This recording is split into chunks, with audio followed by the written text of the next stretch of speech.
I want you to pause for a moment and think about something. What if the most powerful person you can imagine, a leader, a king, a creator, someone who shapes the entire world, was actually a puppet? Not just any puppet, but one whose strings are invisible to everyone except the one person pulling them. Immediately write 888 in the comments and show everyone why you were chosen to see the truth. Today, we'll talk about why the effect you have on the chosen one and this incredibly influential person is so extreme, essentially an invisible superpower. This is a story of how a small echo can silence a mighty roar. You see, for years, we've been told the story of the chosen one wrong. We focus on the destiny, the magic sword, the prophecy, the dramatic fight against the ultimate darkness. But that's just the window dressing. The real story, the one that makes people in high places sweat, is the story of influence. It's not about what you do to the world. It's about what you do to the people who already run the world. Think it like a stone dropped in a vast ocean. The world sees the ripples, but only the most powerful person near the center feels the splash. And in this story, that powerful person is someone named Marcus Thorne. The challenge, the unshakable foundation. Let's set the scene. Marcus Thorne. He's not a king, but he decides who the kings are. He controls the major banks, the energy supply, and the global flow of information. He has 3 traits: absolute control, total predictability, and a foundation of steel. Every decision he makes is a calculated move on a chessboard he designed. He is completely, utterly, and ruthlessly predictable. And that's the challenge. How do you impact a man who had perfected his own life to eliminate all outside, uncontrollable variables? Thorne lives in a self-made fortress, both literally and figuratively. His estate, high in the mountains of a country we won't name, is a marvel of architecture and security. Everything from a climate-controlled air to the sound-dampening walls is designed to preserve his focus. His schedules are planned down to the minute, months in advance. His inner circle consists of people who have proven their loyalty through decades of unquestioning service. He had built a life, an entire empire, that was immune to surprise. He was, to all outside appearances, an immovable object. But here's the kicker. The very act of being chosen means you are the ultimate variable. You are the anomaly, the element that cannot be calculated or controlled. The moment Thorne's vast, intricate systems identify you, the system itself begins to glitch, not because you're attacking it, but because your very existence is a piece of data that doesn't fit the algorithm. The problem for Thorne is that his entire world is based on rules, logic, and the understanding that for every action, there is a predictable reaction. You, the chosen one, let's call you Alara for the sake of the story, are the one thing that defies the laws of his constructed universe.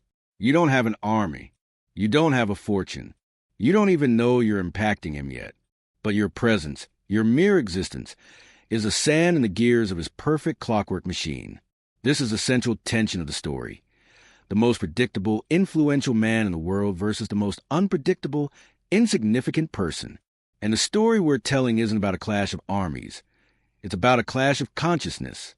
The first tremor, data corruption, and the glitch in the system. Thorne's first awareness of Alara wasn't personal. It was purely statistical. His intelligence network is vast, a silent, invisible web covering every major event on the planet. Its purpose is to report, calculate risk, and ensure Thorne's investments and decisions remain sound. About 6 months into the story, reports start hitting his desk that are messy. A highly volatile financial market suddenly steadies in an area where his analysts predicted collapse. A crucial political vote swings unexpectedly, not in a catastrophic way, but in a way that defied every single model his AI had running. It was small, a slight deviation, but to a man who lives by the decimal point, it was a siren call. His lead analyst, a man named Dr. Chun, eventually isolates the data pattern. It's not an opposing faction. It's not a black swan event. The anomalies trace back, in an impossibly convoluted way, to the periphery of a young woman's life. Alara, she's working in a small library, living a simple life. She has no money, no political connections, and no discernible ambition. Dr. Chun presents his findings to Thorne. The room is dark, save for the massive holographic displays projecting complex, fractal patterns of global influence. Sir, Chin says, his voice a low monotone, the deviation began here. He points to a minuscule dot on the map. It's centered around this woman, Elara, her movements, her minor decisions, where she decided to volunteer one afternoon, a conversation she had with a city council member about a park bench, seemed to correlate with large-scale, improbable shifts in the market and political landscape. Thorne stares at the dot. He is a man who deals with continents, not park benches. He dismisses it. Coincidence, Dr. Chun. Find a real source. I don't pay you millions to show me a librarian, but the problem only grows. Thorne's prediction models, the foundation of his immense power, become increasingly unreliable. He loses a major contract, the first significant loss in over a decade. He starts to feel a sense of dread, a feeling he hasn't experienced since he was a young, struggling entrepreneur. The impact shifts from the external to the internal. Thorne has always prided himself on his clarity. He is a machine of logic. But now, he starts making small, uncharacteristic errors. He snaps at his staff. He forgets a key piece of information in a high-stakes meeting. He starts sleeping less, waking up from intense, fragmented dreams. Here is extreme impact. The chosen one doesn't fight the powerful person. They corrupt the powerful person's sense of self. Thorne sends agents to watch Elara. They report back nothing of interest. She is kind, quiet, studious. She helps her elderly neighbor. She is, by all accounts, completely harmless. But this only fuels Thorne's obsession. How can someone so insignificant be causing such magnificent chaos? He starts to see his life, his empire, as a direct reflection of his ability to predict and control. If he cannot predict a librarian's actions, how can he predict the stock market? His confidence, the bedrock of his influence, begins to fracture. The world's most powerful man is losing his grip, and it's not because of a rival country or a corporate takeover. It's because a single, unknown variable has been introduced into his closed system. Thorne starts to devote entire days to studying Elara's life. He pores over reports of her childhood, her favorite books, her minor accomplishments. He is looking for the mechanism. He believes there must be a secret society, a hidden genius, a piece of technology operating behind her. He cannot, in his rigidly logical mind, accept that the power is her. He finds a detail. Elara has an unusual affinity for neglected things. Old books, overgrown gardens, stray animals. She doesn't try to fix them completely, but simply attends to them, offers them a small measure of care. Thorne sees this as a pattern, a force that stabilizes the unstable. And since his entire empire is a perfectly stable construct, her mere presence, her stabilizing effect on other areas, is causing his structure to become dangerously unstable. This realization is the moment the tables begin to turn. The powerful man is now reacting to the small person. He is no longer setting the agenda. He is desperately trying to understand the agenda of someone who doesn't even know she has won. This forced reaction is draining his resources, his time, and most importantly, his psychological strength. Thorne decides he needs to neutralize her, but not by harming her. That would be too easy, too messy, and possibly cause an even greater, unpredictable ripple effect. He needs to integrate her, to pull her into his system, to give her a purpose he controls, to make her a predictable asset.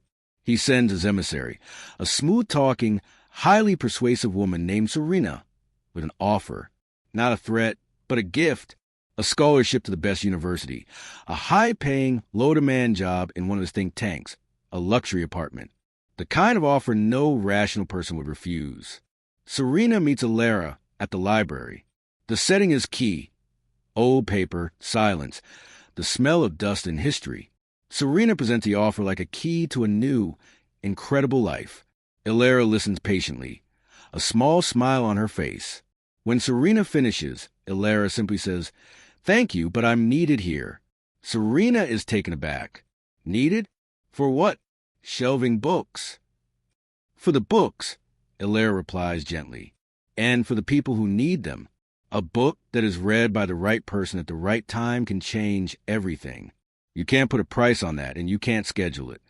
This refusal is a massive blow to Thorne's understanding of human nature. Every person he has ever encountered has a price, a weakness, a predictable desire. Illyra's complete lack of desire for his gifts is the ultimate rejection of his power. It proves she is outside his system, not just geographically, but morally and psychologically. The refusal marks a new phase of the impact. It moves from statistical anomaly to a personal, psychological confrontation. The meeting, the kingmaker faces a variable. Thorne realizes his entire approach is flawed. He can't fight a force of nature with an economic model. He has to see her. He has to understand the mechanism by looking into the gears. He arranges a meeting. It is set up under the pretense of a charity donation to the library. Illyra is hesitant but agrees, as the money would secure the future of the building she cares for. The scene is Thorne's private viewing room, a sparse, sterile place overlooking the city he dominates. Thorne is sitting at a minimalist table. Illyra walks in, wearing a simple dress, carrying a worn notebook. Thorne doesn't waste time on pleasantries. He stares directly at her, his eyes holding the cold intensity of a billion-dollar merger. "Ms. Illyra," he begins, his voice low and precise, "I am a man of facts. And the fact is, since you enter my awareness, my entire structure has suffered a measurable decline. I am losing control. Tell me what you are doing. What is your strategy?" Illyra looks out the window at the city. "Mr. Thorne, I don't have a strategy. I'm living my life. I help where I see a small gap that needs filling. I don't aim for impact. I aim for balance." Thorne leans forward, his patience fraying. Balance is a fantasy. It's an excuse for mediocrity. Power is the only reality. "Your power is too heavy," Illyra says, turning back to him.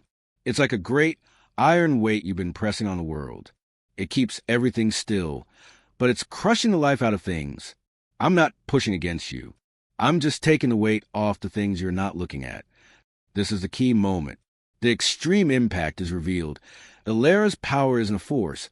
It's a correction. She continues, "You saw the market stabilize, and you thought it was a rival. It was a man who worked for you, about to lose his home, because of a risky investment you forced him into. I simply bought a small painting from his wife to give her enough to stall the bank. It was a tiny act of kindness. That man didn't jump.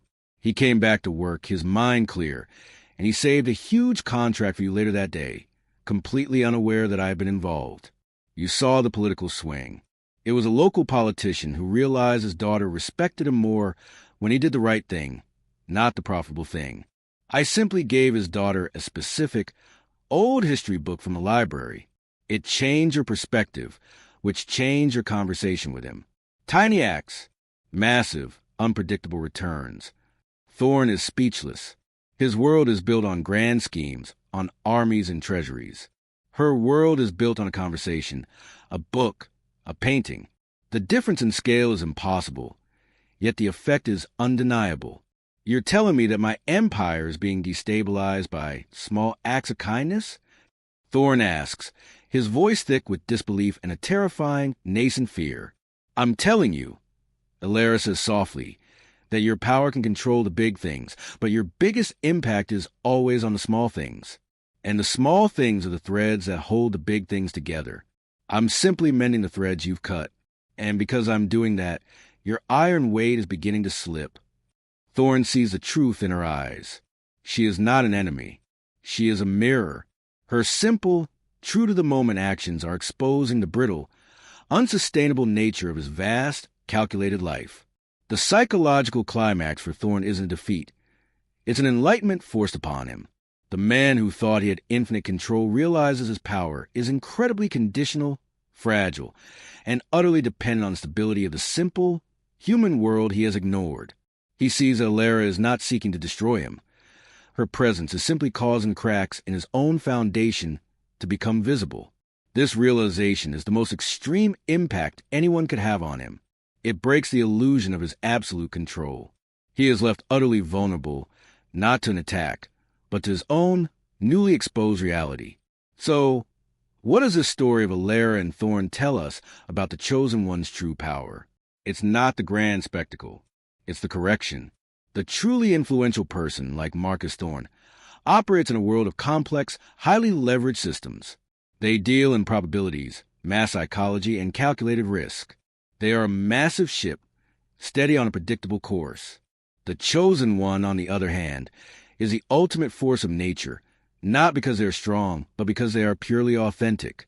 They operate outside the system of rules, greed, and calculation. Their actions are motivated by simple, human truth and empathy. They are the stone in the pond, where the Kingmaker's ship is the ocean. Illyra didn't have to raise an army to defeat Thorn. She had to simply live her life, true to her purpose, and allow her authentic energy to correct the imbalances in the world around her. This correcting force was a direct threat to Thorn's calculated imbalance. The extreme impact you, as the chosen one, have on that influential person is this. You force them to look at the consequences of their power in the small details they have always overlooked. You stop being a person they can conquer and start being a force they have to contend with, the force of reality itself. You make the Kingmaker realize that his kingdom is built on sand, and every gentle act you perform is washing the sand away, exposing the foundations. This realization is often a greater dismantling of their power than any political coup could ever achieve. Your impact is a silent, gentle, yet utterly unstoppable collapse of an illusion. If this story resonated with the powerful, subtle impact you feel in your own life, subscribe to the channel to catch the next chapter of this journey.